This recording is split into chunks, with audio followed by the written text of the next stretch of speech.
नमस्कार दोस्तों, कैसे हैं आप लोग। आई होप आप लोग अच्छे होंगे और आपकी तैयारी भी बेहतरीन चल रही होगी। आप सभी को शिक्षक दिवस की हार्दिक शुभकामनाएं। इसी के साथ आज की शुरुआत करते हैं करंट अफेयर की क्लास के साथ। जैसा कि हम सभी को पता है, पेरिस में पैरा ओलंपिक गेम्स चल रहे हैं जो कि 28 अगस्त से लेकर के 8 सितंबर तक चलेगा। शुरू करते हैं आज का पहला क्वेश्चन। पेरिस ओलंपिक से रिलेटेड मोस्ट इम्पॉर्टेंट क्वेश्चन हम आगे देखेंगे। भारतीय नौसेना ने किस देश के साथ संयुक्त सैन्य अभ्यास वरुण का आयोजन किया है? तो राइट आंसर है फ्रांस। इंडिया और फ्रांस के बीच संयुक्त सैन्य अभ्यास वरुण का आयोजन हुआ है। वरुण इंडिया और फ्रांस के बीच स्टार्ट हुआ था 1993 में। नेवी के द्वारा यह अभ्यास किया जाता है। इस बार 22वें क्रम का था। शक्ति और गरुड़ भी इंडिया और फ्रांस के बीच ही होता है। फ्रिजेक्स अभ्यास भी आप याद रखेंगे। यह कहाँ पर आयोजित हुआ है? तो भूमध्य सागर में। इसमें भाग लिया है INS तबर और P-81 विमान ने। इंडिया और श्रीलंका के साथ मित्र शक्ति नामक और स्लिनेक्स नामक अभ्यास होता है। भारत और सिंगापुर के बीच सिम्बैक्स अभ्यास। इंडिया और मलेशिया के बीच हरिमो शक्ति। इंडिया और मालदीव के बीच एक्वेरिन। इंडिया और थाईलैंड के बीच मैत्री और अयुत्या अभ्यास होता है। इंडिया और नेपाल के बीच Surya Kiran. India plus Uzbekistan के बीच डस्टलिक अभ्यास। इंडिया और USA के बीच वज्र प्रहार।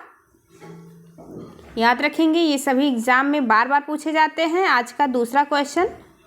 हाल ही में पहला संयुक्त कमांडर सम्मेलन कहाँ आयोजित हुआ है? तो यह उत्तर प्रदेश के लखनऊ में पहला संयुक्त कमांडर सम्मेलन आयोजित हुआ है।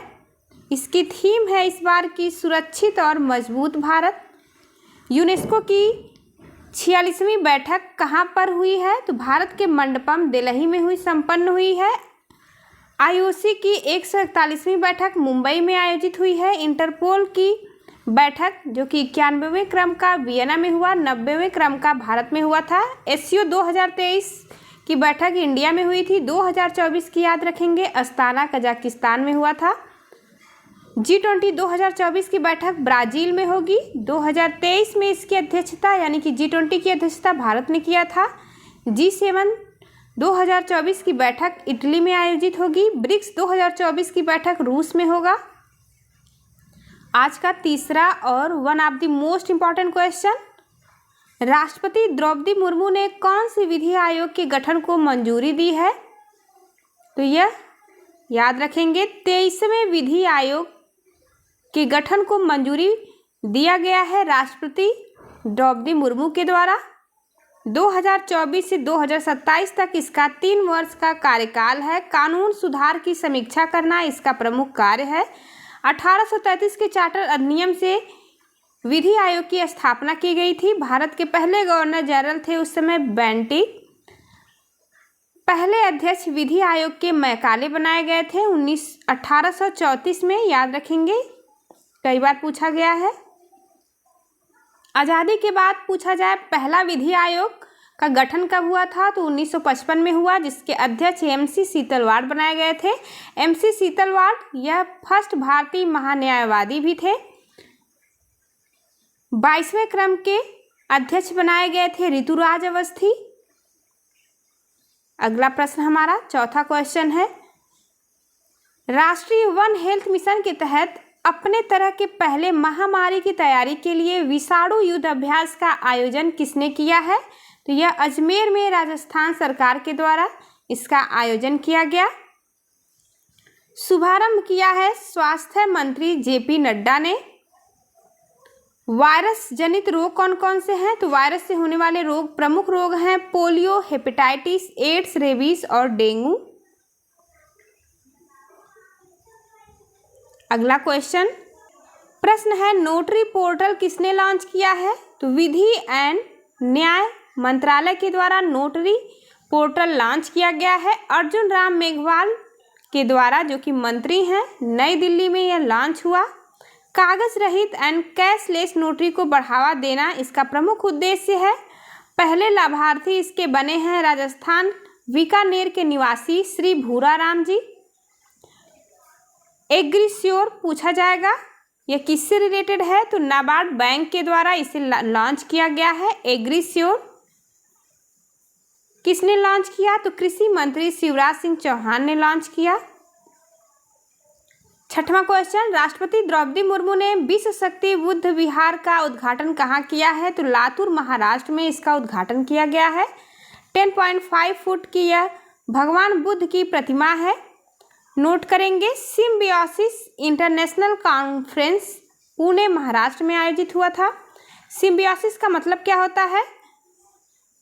इसका मतलब म्यूचुअल रिलेशनशिप होता है। सिम्बियोसिस रिलेशन शैवाल और कवक में देखे जाते हैं। शैवाल और कवक का कॉम्बिनेशन लाइकेन कहलाता है। बुद्ध ने अपना पहला उपदेश कहाँ दिया? तो बुद्ध ने अपना पहला उपदेश सारनाथ में दिया है। सर्वाधिक उपदेश श्रावस्ती में दिया। पहली बौद्ध संगति कहाँ पर हुई? तो राजगीर में हुई है। दूसरी वैशाली में हुई। तीसरी बौद्ध संगति पाटलिपुत्र में और चौथी कुंडलवन कश्मीर में हुई थी।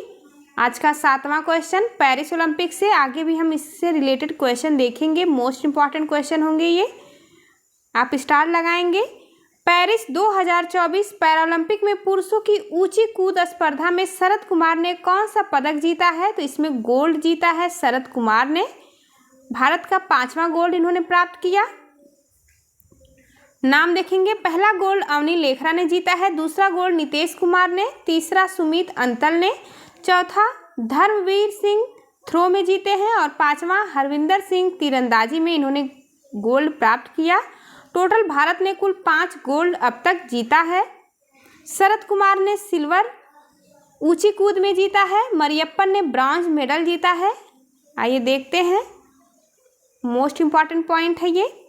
क्लब थ्रोवर धर्मवीर ने पेरिस पैरालंपिक में भारत को दिलाया 5वां स्वर्ण पदक। आप देख सकते हैं,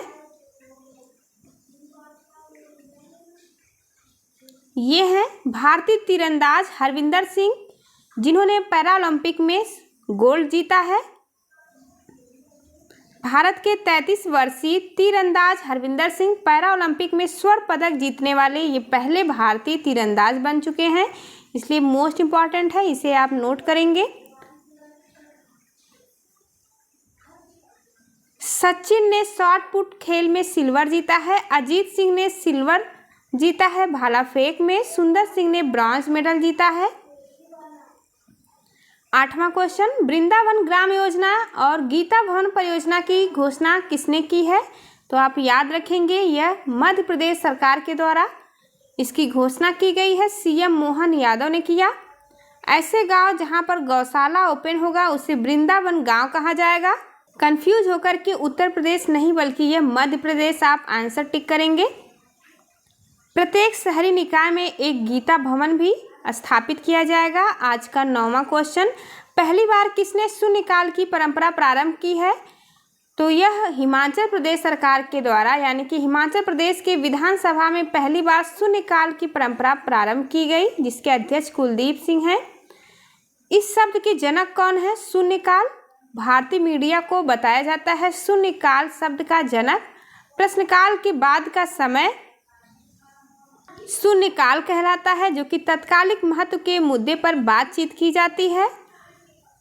नोट पॉइंट में देखेंगे, 17 और 17 अवसान केंद्र में कौन बुलाता है? तो आर्टिकल 85 के तहत यह पावर राष्ट्रपति को है। 17 और 17 अवसान करने का, सत्र विघटित और स्थगित करना यह स्पीकर की पावर है।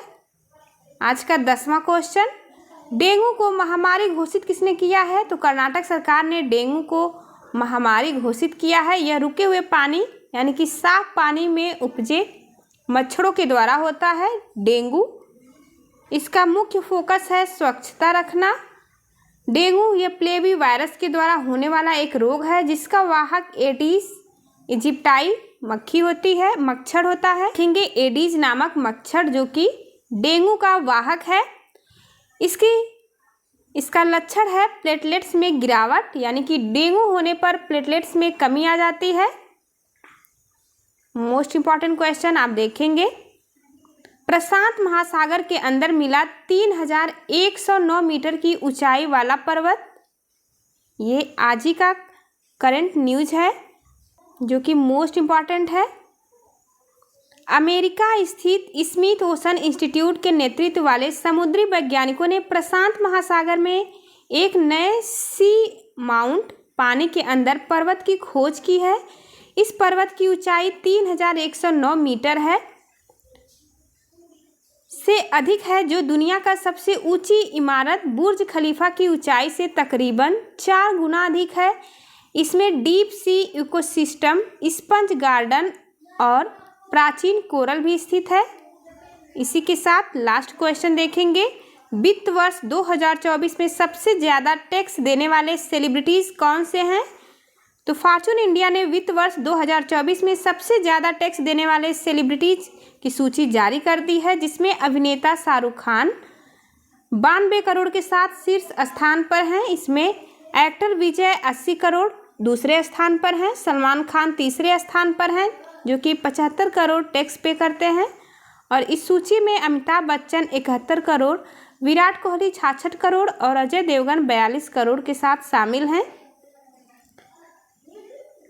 जाते जाते चैनल को लाइक, शेयर, सब्सक्राइब करना ना भूलें। चलिए मिलते हैं आपसे अगली वीडियो में, तब तक के लिए नमस्कार।